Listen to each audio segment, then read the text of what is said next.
നമസ്കാരം. മറയൂരിൽ സീറോ ലാൻഡിൽ സ്ഥലം അനുവദിച്ചതും വീട് നിർമ്മിച്ചതും സംബന്ധിച്ച് ഉയർന്ന ആരോപണങ്ങളെക്കുറിച്ച് റവന്യൂ വകുപ്പ് വിവരശേഖരണം നടത്തി. ദേവികുളം തഹസിൽദാരുടെ നിർദ്ദേശപ്രകാരം മറയൂർ വില്ലേജ് ഓഫീസറുടെ നേതൃത്വത്തിലുള്ള ഉദ്യോഗസ്ഥ സംഘമാണ് ചെമ്മൻകുഴിയിലെത്തി നാട്ടുകാരിൽ നിന്നും വിവരങ്ങൾ ശേഖരിച്ചത്. അനർഹർക്ക് വീട് നൽകിയെന്നും വീടുകൾ ലഭിച്ചവരിൽ ചിലർ വിൽപ്പന നടത്തിയെന്നും അർഹരായവരെ തഴഞ്ഞെന്നുമാണ് പ്രദേശവാസികളുടെ ആരോപണം. വീടും സ്ഥലവും അനുവദിക്കണമെന്ന് ആവശ്യപ്പെട്ട് നാട്ടുകാരിൽ ചിലർ ഇന്നലെ രാത്രി ചെമ്മൻകുഴിയിൽ സീറോ ലാൻഡിൽ കുടിൽ കെട്ടി പ്രതിഷേധിച്ചിരുന്നു. കെട്ടിയ കുടിലുകളിൽ ചിലത് രാത്രിയിൽ ജീപ്പുകളിലെത്തിയ സംഘം പൊളിച്ചു നീക്കി. ഇതിനിടയിൽ തനിക്ക് മർദ്ദനമേറ്റതായി പ്രതിഷേധക്കാരിൽ ഉൾപ്പെട്ട മഞ്ജു പറഞ്ഞു. സീറോ ലാൻഡിൽ അർഹതപ്പെട്ടവർക്ക് വീട് അനുവദിക്കണമെന്നും അനർഹരെ ഒഴിവാക്കണമെന്നും CPM Marayoor area secretary V Sijimon, area committee അംഗം എസ് ചന്ദ്രൻ എന്നിവർ ആവശ്യപ്പെട്ടു. ഈ സ്ഥലം സന്ദർശിച്ചതിൽ നിന്ന് എനിക്ക് മനസ്സിലായ കാര്യം, ഇവിടെ ഏറ്റവും സാധാരണക്കാരായ അർഹരായിട്ടുള്ള ആളുകൾ ഇന്നലെ യാതൊരു നിവൃത്തിയില്ലാതെ വന്നപ്പോൾ അവര് ഭൂമിയിൽ ഷെഡ് കെട്ടി താമസിക്കുന്നതായിട്ടാണ് ഇപ്പോൾ കാണാൻ വേണ്ടി കഴിഞ്ഞത്. ഒരു കാര്യം, ഗവൺമെന്റിന്റെ എല്ലാ സംവിധാനങ്ങളും ഇവർക്ക് അനുകൂലമായ നിലപാട് സ്വീകരിക്കേണ്ടവർ അതിനനുകൂലമായ സമീപനം സ്വീകരിക്കാതെ വരുമ്പോഴാണ് സ്വാഭാവികമായി ഇത്തരം കാര്യങ്ങൾ ജനത്തിന്റെ ഭാഗത്തിൽ നിന്ന് ഇത്തരം പ്രതികരണങ്ങൾ ഉണ്ടാകുന്നത്. ഒരു കാര്യം, നമ്മുടെ 3 വിഭാഗത്തിൽപ്പെട്ട ഭവന നിർമ്മാണ പദ്ധതികൾ നമ്മുടെ പഞ്ചായത്തിൽ നടപ്പിലാക്കിക്കൊണ്ടിരിക്കുകയാണ്. അതിലൊന്ന് വീടും ഇല്ല സ്ഥലവും ഇല്ലാത്ത ആളുകൾ, ഭൂരഹിത ഭവനരഹിതർ.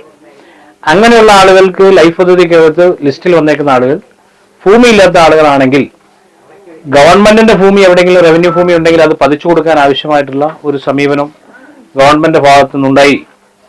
അങ്ങനെയുള്ള ഭൂമി ഈ പ്രദേശത്ത് 3 സെന്റ് വീതം പതിച്ചു കൊടുത്തു. അങ്ങനെ പതിച്ചു കൊടുത്തപ്പോൾ അനർഹരായ ആളുകൾ ഉൾപ്പെടുത്തി എന്നുള്ളതാണ് ഇതിന്റെ പ്രശ്നം.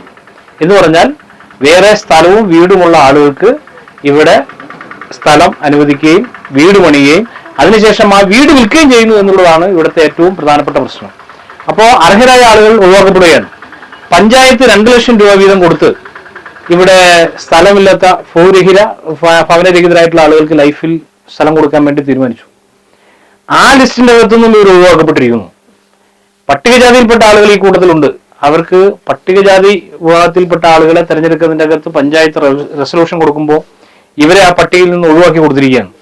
ആ ലിസ്റ്റിന്റെ അകത്തും ഇവർ ഒഴിവാക്കപ്പെട്ടിരിക്കുന്നു. അപ്പോൾ നിരാലംബരായിട്ടുള്ള ആളുകൾ സർക്കാരിന്റെ എല്ലാ സംവിധാനവും ഇവരെ കൈയൊടിഞ്ഞപ്പോൾ അവരായി തിരഞ്ഞെടുത്തൊരു മാർഗമാണ്. അതുകൊണ്ട് ഇവർക്കെല്ലാം ഐക്യദാർഢ്യവും ഞങ്ങളുടെ ഭാഗത്തുനിന്നുണ്ടാവും. ഇവര് നിരായുധരായിട്ടുള്ള ആളുകളാണ്, നിരാലംബരായ ആളുകളാണ്. അവരെ സഹായിക്കാൻ ഗവൺമെന്റിന്റെ ഭാഗത്തുനിന്ന് സഹായം ഉണ്ടാവണം. സർക്കാരിന്റെ ഭൂമിയാണ്. ഈ ഭൂമിക്കകത്ത് ഇതിനു മുമ്പ് ബാക്കിയുള്ള സ്ഥലങ്ങളെല്ലാം ഇപ്പൊ 3 സെന്റ് വീതം ആളുകൾക്ക് പട്ടയം ചെയ്തു കൊടുത്തിട്ടുണ്ട്. അതേപോലെ തന്നെ ഈ അർഹരായ ആളുകൾക്ക് കൊടുക്കാൻ ആവശ്യമായ നടപടി സ്വീകരിക്കണം. ഞങ്ങൾ ഇപ്പോൾ തന്നെ ഇതിനാവശ്യമായിട്ടുള്ള ഇവിടുത്തെ കണ്ടു മനസ്സിലാക്കിയ കാര്യങ്ങളെ സംബന്ധിച്ചുള്ള പരാതി തയ്യാറാക്കി വില്ലേജ് ഓഫീസർക്കും ഉന്നത ഉദ്യോഗസ്ഥന്മാർക്കും കൊടുക്കും. അതിന്റെ അടിസ്ഥാനത്തിൽ ഇവിടെ കുടിയൊഴിപ്പിക്കലോ മറ്റു നടപടികളോ ഒന്നും ഉണ്ടാകാൻ പാടില്ല. 1957 മുതൽ ഇവിടെ ആളുകൾ കൈവശം വെച്ച ഭൂമിയാണ് ഈ പ്രദേശം. ഇതിന്റെ അകത്ത് പല ഘട്ടത്തിൽ ആളുകൾ ഭൂമിയിൽ വീട് വയ്ക്കുകയും പിന്നീട് അതിന് ഉടമസ്ഥാവകാശം ലഭിക്കുകയും പട്ടയം ലഭിക്കുകയോ ഒക്കെ ചെയ്തിട്ടുണ്ട്. അതുകൊണ്ട് ഇവർക്കും അർഹതയുള്ളവരാണ്.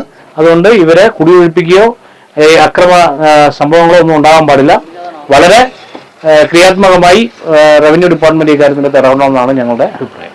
News desk Marayoor vision.